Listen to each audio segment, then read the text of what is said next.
May I know if this is Miss Amelia? Yes, it's me. And you are? Nice to meet you, Miss Amelia. My name is Henry.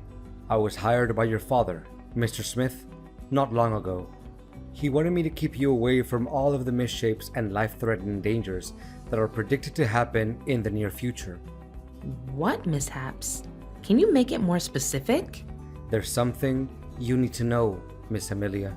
Your father told me that he has been battling a brain tumor for at least 3 years now. He decided not to tell you about his sickness because making you sad or concerned is the last thing he wants to do. His condition only gets worse as he gets older. Until recently, a flare-up has caused his life to hang on a thread. What? This can't be true. Why did he hide that cold and harsh truth from me? He knows how important he is to me. As my mother left us behind to pursue her own happiness, my father had to assume the responsibility of both man and woman in our family. Yet, not once in my whole life have I ever heard a single complaint from him. He even chose not to remarry so that he could put his heart and soul into raising me. His love for me truly can't be described by words. I can feel how deeply connected you and your father are, and I'm truly sorry for what you have to go through right now. I know this is difficult to bear all at once, but you need to be strong. Mr. Smith anticipated that when everyone knows about his current condition, some unfortunate events may happen to you and your dad's company.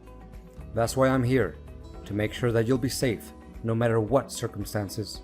Are you still with me, Miss Amelia? Yes. Continue where you're at.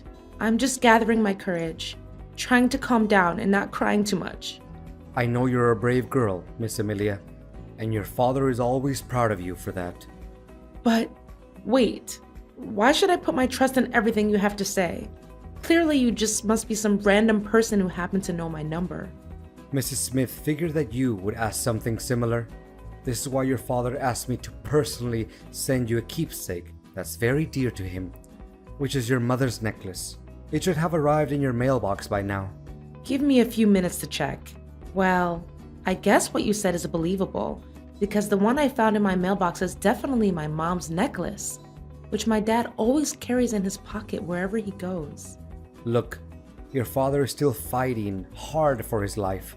Although he can hardly move, he's still able to talk and remains conscious about what's going on around him. In around 3 days, I'll read his testament on his behalf at the hospital. According to his will, you, Miss Amelia, will inherit not only his incredibly large fortune, but also his $1 million company.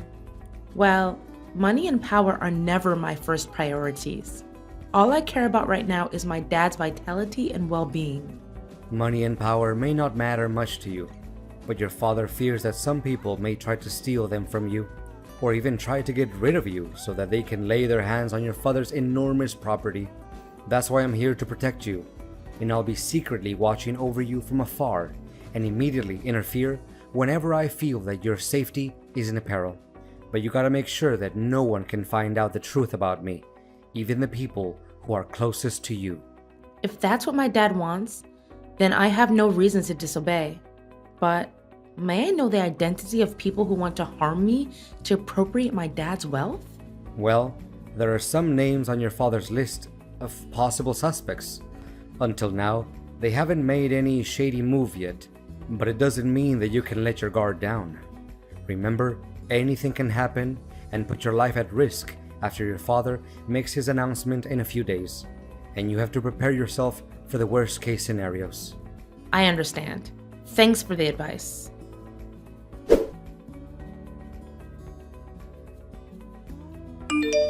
Honey, my heart will be broken into 1,000,000 pieces if one day I can no longer see my dad again.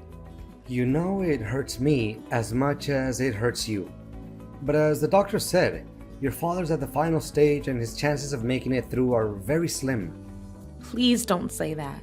It saddens me to an infinite extent. I'm well aware that your dad occupies a very special place in your heart, but now that his part in this lifetime is almost complete, don't you think it's about time that we need to start focusing on keeping up his legacy and make him proud? Legacy? You mean his company?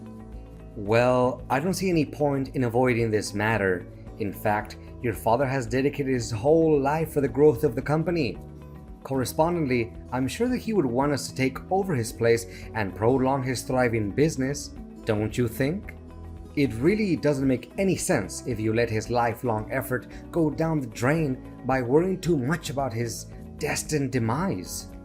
I mean, you may have a point in what you're saying, but honestly, there's no spare room for anything else in my mind right now other than my dad's life being on the line. I acknowledge what you have said, and I'm sympathetic to it. However, an organization can't operate without a leader. If you feel like you're not up for the task just yet, it's my duty, as your husband, to help you weather the storm and get through this time. To put it more precisely, I would like to lend you a helping hand and take the responsibility of Chief Executive Officer, the position which your dad used to have. Of course, the company's share that your father once held is still under your ownership. So, what do you say? Well, I really appreciate your thoughtfulness towards me. Nevertheless, my dad had stated very clearly and in detail in his statement that he wants me to assume the role of Chief Executive Officer. And for that reason, I'm not planning to do anything that's against his last wish. Wait, do you seriously think that a woman is adequate for such a prestigious leadership role like CEO? Significant positions, especially company leaders, are not a joke, and they're obviously not meant for women, honey.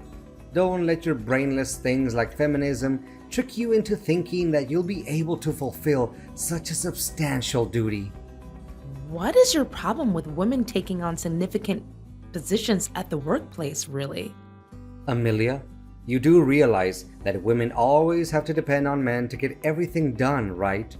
You women can never decide anything for yourself, and you easily let your emotions get the best of you.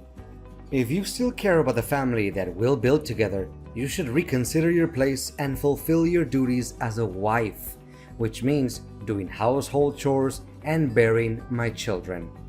Well, I don't see anything wrong with me taking on leadership responsibilities. I graduated top of my class, and I dedicated 7 years to achieve my master's degree and PhD in economics. I even devoted more time working for the company than you did. To back up my words, I'd started from the bottom and I made my way to higher positions step by step. Nothing was handed to me on a silver platter, you know. I know, but don't you think it's a little weird that the husband works as a subordinate to the wife? Why? I don't see anything that's weird about it. Honey, it's about finding the one that's more suitable for the job. That's all. It has nothing to do with the roles we have in our family. I honestly don't have any clue about why I still have to stick with an inferior job title like sales manager. It's literally nothing compared to your position, which leaves me no choice but feeling unfairly treated. I mean, didn't he take any of my hard work into account? You do realize that to get to the point where you're at now, it takes other people at least 3 years? You had it easy enough and got promoted to manager in only 5 months just because you're my husband. I mean, what will other people say? They may think that I'm nothing but merely a parasite in your family. Not getting the highest position of the company doesn't make you a parasite, William.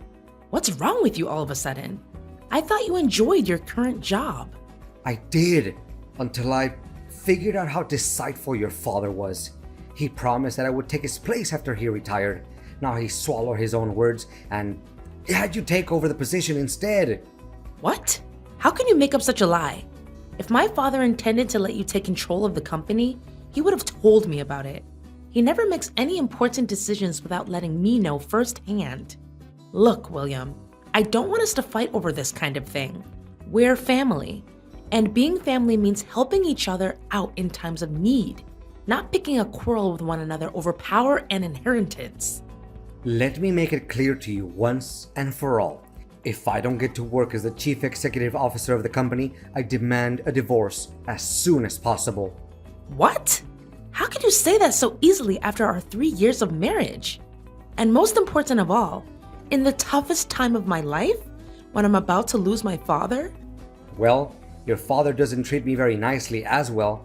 He let you inherit his position because me and him are not biologically related. Guess once an outsider, always an outsider, right? He never saw me as his son after all. I said it. Let me take over your dad's position, or you can consider that our marriage is over. All right, I'll think long and hard about it.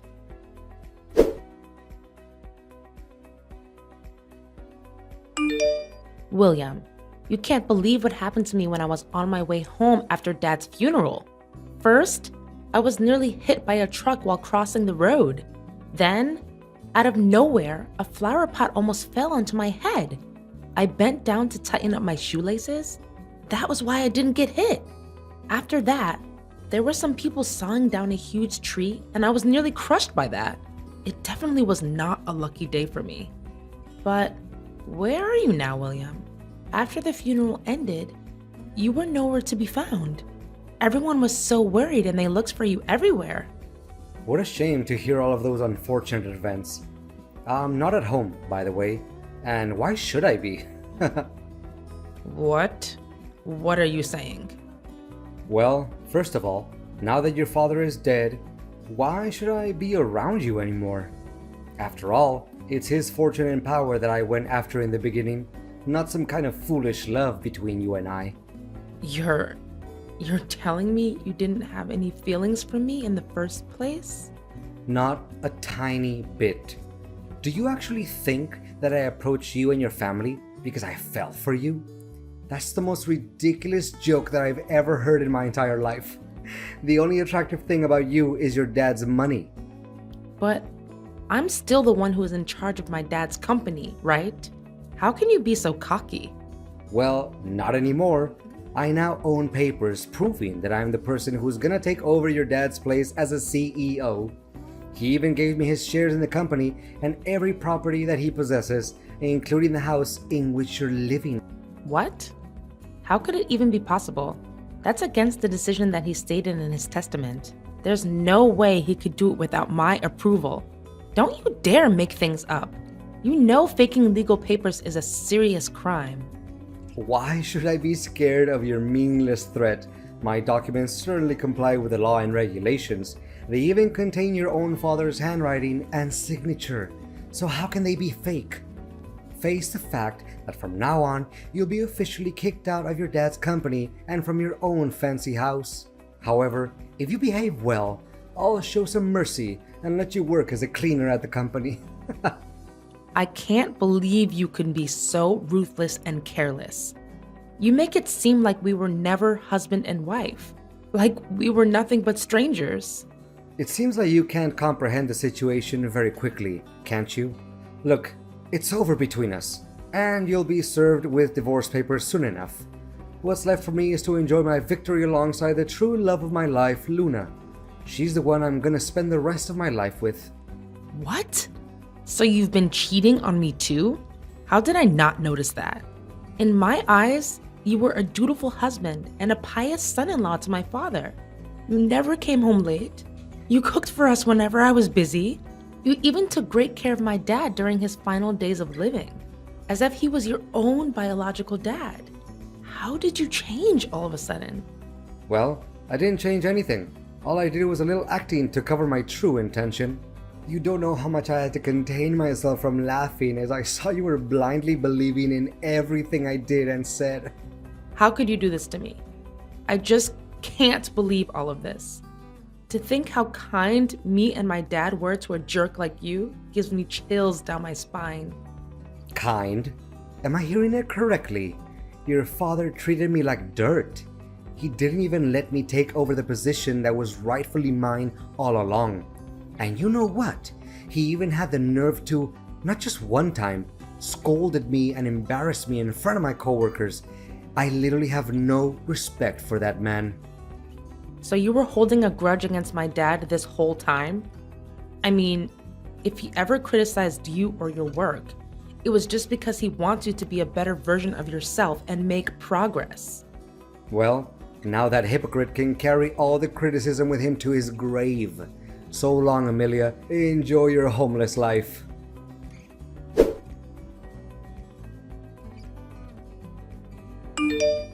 What is this, Amelia? Did you plan all of this? And what exactly are you talking about? Why, all of a sudden, I'm no longer the CEO of the company anymore. The securities didn't even let me in. Why are you asking me that question? Shouldn't you be the one who needs to interrogate your own conscience about all the good deeds you did behind my back? I can't believe such a cruel, heartless, and gruesome person like you would exist. What are you trying to say? Spit it out. Stop playing the fool. First, you took advantage of my father's sickness and brutally forced my father to sign all kinds of papers so that you can claim ownership of his fortune and his shares in the company. You threatened him, grabbed him by his neck. You even beat him, ruthlessly. For a person that had only days to live like my father, how could he bear such an act of violence? You knew that, and you left him there dying all alone. It was you who killed my father. Hold on. Are you even listening to your own voice right now? Don't just accuse someone out of nowhere without evidence. I know damn well that I have all the evidence in the world to start a lawsuit against you. Do you know what I'm possessing right now? Full-length footage of you torturing my dad so that you can achieve your evil ambition. It was recorded by the hospital's cameras. Never in my worst nightmare could I imagine that one day my dad would be tortured to death by his own son-in-law. What? I thought I took care of it. You did do something about it. But fortunately, my bodyguard was smart enough to trace you down and recover the footage. Where the hell did you get yourself a bodyguard? That's just insane. I think what you just said is just a work of your imagination. I mean, you're just talking nonsense to scare me. Not only that, my bodyguard also provided the police with evidence proving how you and your mistress pulled off every scheme you could come up with to murder me so that no one could ever threaten your throne anymore. Honestly, I can't imagine how wicked and cold-blooded you can get in order to seize what you want. Just in the morning, if my bodyguard hadn't tested the food before giving it to me, I would have been poisoned to death. Guess you also bribed the hotel staff, right? Just like every other sin you committed when you were working for my dad, right? You'd better watch your mouth, you wretched. Let me see. Faking receipts, taking bribes, embezzling the company's operating budget, leaking confidential information to other competitors, and not to mention murdering my father and failed attempt to assassinate me? I'm done arguing with an inhumane person like you. If I were in your shoes right now, I would start coming up with any possible reasons to defend myself in front of the court. Oh no, I think a police officer is knocking at my door. What should I do? Please, withdraw your complaint along with the evidence. You can't do this to me. Your days of abusing your power and violence are over, William. Don't ever let me see your face again.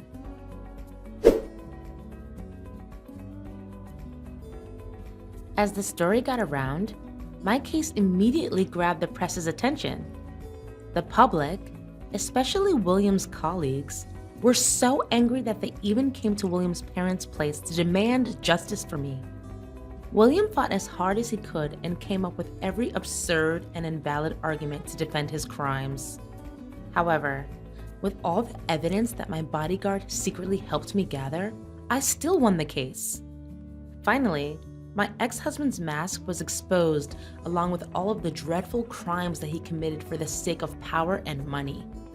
William was sentenced to 20 years in prison, and all of his property was confiscated and returned to its rightful owner, which is me, the CEO of my dad's company. Being a competent, talented woman with a solid academic background, the substantial duty of a leader doesn't slow me down at work. In fact, it helps my capacity and qualities stand out, which contributes to fortifying the position at the company. My bodyguard is still doing a great job at protecting me from every danger I could possibly encounter. Well, he's not only my bodyguard anymore, but he's also my best friend, a person who I can share each and every one of my secrets with, and most importantly, he's my future husband.